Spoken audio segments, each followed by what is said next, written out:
Hi, I'm so glad you could make it. Welcome, come on in. Good morning, happy shopping day. And stand out.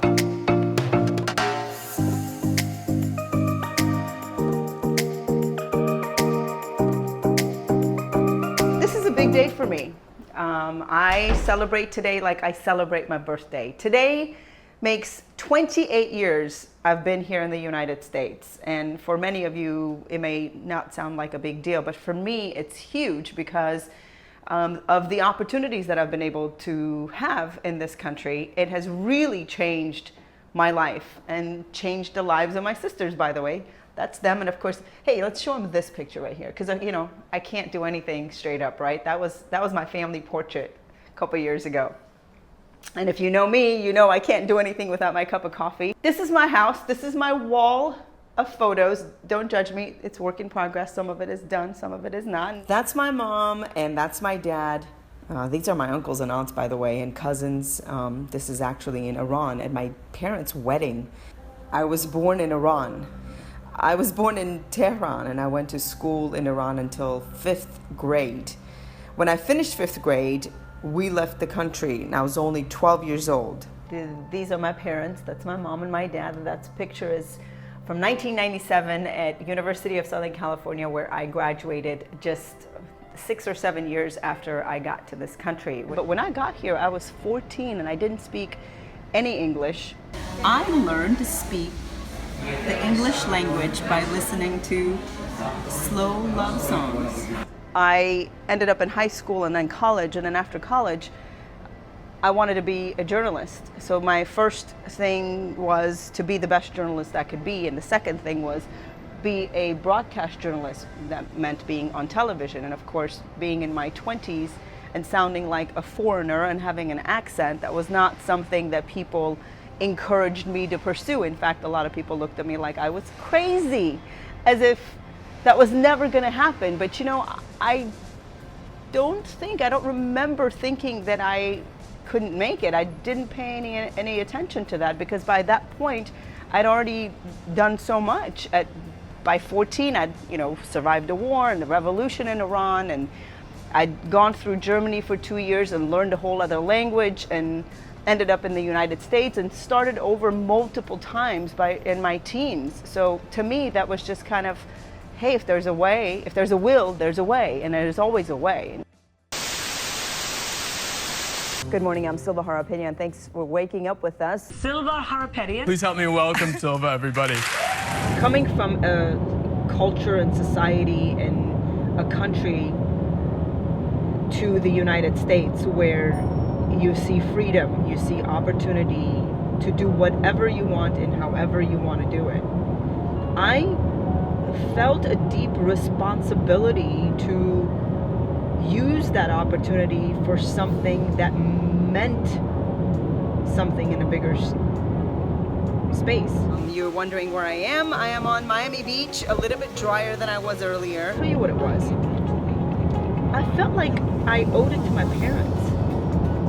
I felt like their sacrifices of leaving everything they had worked for, leaving family and friends behind, carrying only what we could carry, what was on our backs, and leave the country that way, to start a whole new life in a whole new country with no language, no opportunity. I felt that it was my responsibility to make a difference. I take a moment and reflect on how far I've come. And sometimes when you're in the middle of working and building a career and building a business, things aren't moving fast enough. Things aren't happening as quickly as you want them to be happening. And you kind of forget sometimes how far you've come. So sometimes you have to stop and reflect and take a deep breath and really look back. And the reason I want to show you this is because all of this happened by design. It did not happen by accident. I had a vision in my mind of the kind of journalist I wanted to be. I really wanted to tell stories. I wanted to give the voiceless a voice. I wanted to make a difference and an impact in people's lives, and I feel like I've been able to do that all the way up when I worked in Detroit, and after Detroit, I realized that I wanted to do it in a different way, in a different setting, so I came down here in Miami. I am dressed, as you can see, my skirt. A friend of mine bought these and left them in my garage. So when I have to go somewhere real fast, this is what I use. I know you're laughing at me. I know you're wondering if I'm really actually gonna do this. Yes, I am. Really, I really am gonna do this. All right. This is how we go. This is how we go to networking meetings. Miami was part of a bigger vision and a bigger plan. I wanted to have a specific type of lifestyle with the opportunity to still do what I wanted to do and what I love to do. And I wanted an apartment like the one you just saw, and I wanted a view like the one I have. And that's the reason I kind of walked you through all of this. It's to say, if you can think it, you can do it.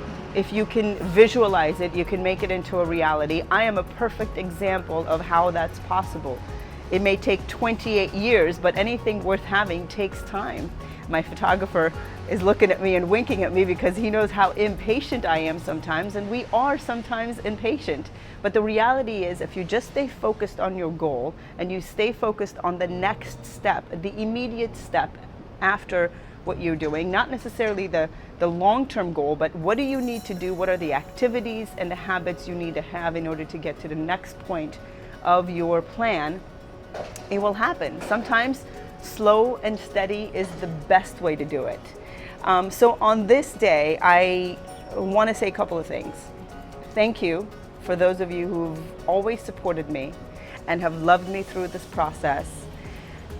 I'm gonna try not to cry, and have been mentors for me and have guided me and directed me in all kinds of ways to give me the opportunity to have the life that I have. That includes my family and friends everywhere. And for those of you who are just starting out and who are trying to make the impossible possible, I mean, look at me.